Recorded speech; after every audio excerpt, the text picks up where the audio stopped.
ಜಿಲ್ಲೆ ಸಕಲೇಶಪುರದಲ್ಲೂ ಕೂಡ ನಿರಂತರವಾಗಿ ಮಳೆ ಆಗ್ತಾ ಇದೆ. ರಾಷ್ಟ್ರೀಯ ಹೆದ್ದಾರಿ 75ರಲ್ಲಿ 10ಕ್ಕೂ ಹೆಚ್ಚು ಕಡೆ ಭಾರಿ ಮಳೆಯಾಗಿದೆ. ಒಂದು ಕಡೆ 10ಕ್ಕೂ ಹೆಚ್ಚು ಕಡೆ ಭೂಕುಸಿತ ಕೂಡ ಸಂಭವಿಸಿದೆ. ಸಕಲೇಶಪುರದಲ್ಲಿ ನಿರಂತರವಾದಂಥ ಮಳೆ ಸುರಿತಾ ಇದೆ.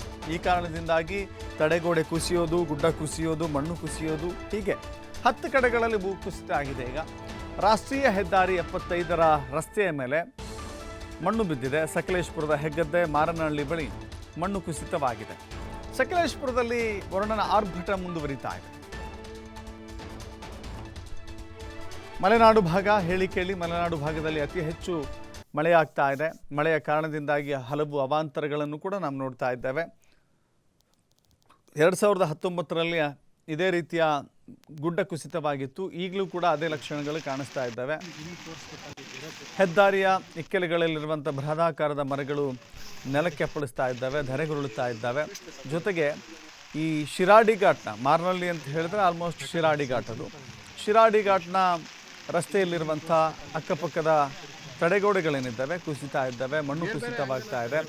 ರಸ್ತೆಯ ಮೇಲೆ ಮರಗಳು ಬೀಳ್ತಾ ಇದ್ದಾವೆ. ಹೀಗಾಗಿ ಮರಗಳನ್ನು ತೆರವುಗೊಳಿಸುವ, ಮಣ್ಣನ್ನು ತೆರವುಗೊಳಿಸುವ ಕಾರ್ಯ ನಿರಂತರವಾಗಿ ಅಲ್ಲಿ ನಡೀತಾ ಇದೆ.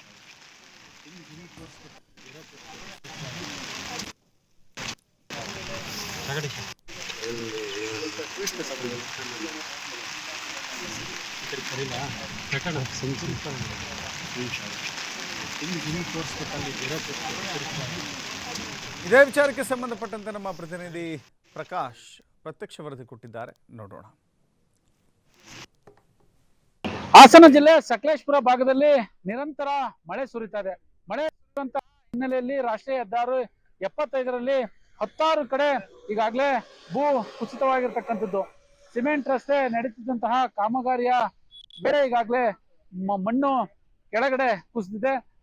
TV5 ಕೂಡ ಈಗಾಗಲೇ ರಿಯಾಲಿಟಿ ಚೆಕ್ ಮಾಡ್ತಾ ಇದೆ. ಒಂದು ಕಡೆ ಮಣ್ಣು ಕುಸಿದಿದ್ರೆ ಇನ್ನೊಂದು ಕಡೆ ಮರ ಕೂಡ ಬೃಹದಾಕಾರದ ಮರಗಳು ಈಗಾಗಲೇ ಕುಸಿದು ಬಿದ್ದಿರುವಂತಹ ದೃಶ್ಯಗಳು ಕಣ್ಣಿಗೆ ಸಿಗ್ತಾ ಇರುವಂತದ್ದು. ತಡೆಗೋಡೆ ಏನಿದೆ, ತಡೆಗೋಡೆ ಸಂಪೂರ್ಣವಾಗಿ ಕುಸಿದು ಹೋಗಿದೆ. ಈಗಾಗಲೇ ಇಲ್ಲಿಗೆ ಹಾಸನ ಜಿಲ್ಲಾಧಿಕಾರಿಗಳು ಕೂಡ ಒಂದೊಮ್ಮೆ ಭೇಟಿ ನೀಡಿ ಇದರ ವಸ್ತುಸ್ಥಿತಿಯನ್ನು ಕೂಡ ತೆಗೆದುಕೊಂಡು ಹೋಗಿದ್ದಾರೆ. ಆದ್ರೂ ಅಧಿಕಾರಿಗಳು ಒಂದು ಕಡೆ ಎಲ್ಲ ಮಾಹಿತಿಯನ್ನು ಕೊಟ್ಟಿದ್ದಾರೆ.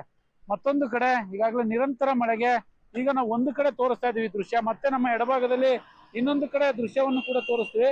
ಆ ಎಡಭಾಗದಲ್ಲಿ ಸಂಪೂರ್ಣವಾಗಿ ನೋಡ್ಬೋದು. ಅಲ್ಲಿ ಈಗಾಗಲೇ ಮತ್ತೊಂದು ಕಡೆ ಗುಡ್ಡ ಕುಸಿದು ಸಿಮೆಂಟ್ ರಸ್ತೆ ಏನಿದೆ, ಸಿಮೆಂಟ್ ರಸ್ತೆಯ ಮೇಲೆ ಮಣ್ಣು ಕುಸಿದಿರುವಂತಹ ದೃಶ್ಯ ಕಾಣಿಸ್ತಾ ಇರುವಂತದ್ದು. ಇನ್ನೊಂದು ಕಡೆ ಏಕಮುಖ ಸಂಚಾರಕ್ಕೆ ಜಿಲ್ಲಾಡಳಿತ ಮತ್ತೆ ಇಲ್ಲಿನ ತಾಲೂಕು ಆಡಳಿತ ಅವಕಾಶವನ್ನು ಮಾಡಿಕೊಟ್ಟಿದೆ.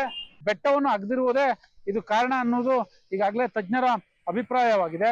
ಒಂದು ಕಡೆ 90 ಡಿಗ್ರಿಲಿ ಏನು ಮಣ್ಣು ತೆಗೆದಿದ್ದಾರೆ, ಆ ಭಾಗದಲ್ಲಿ ಅತಿ ಹೆಚ್ಚು ಕುಸಿತ ಉಂಟಾಗಿರ್ತಕ್ಕಂಥದ್ದು.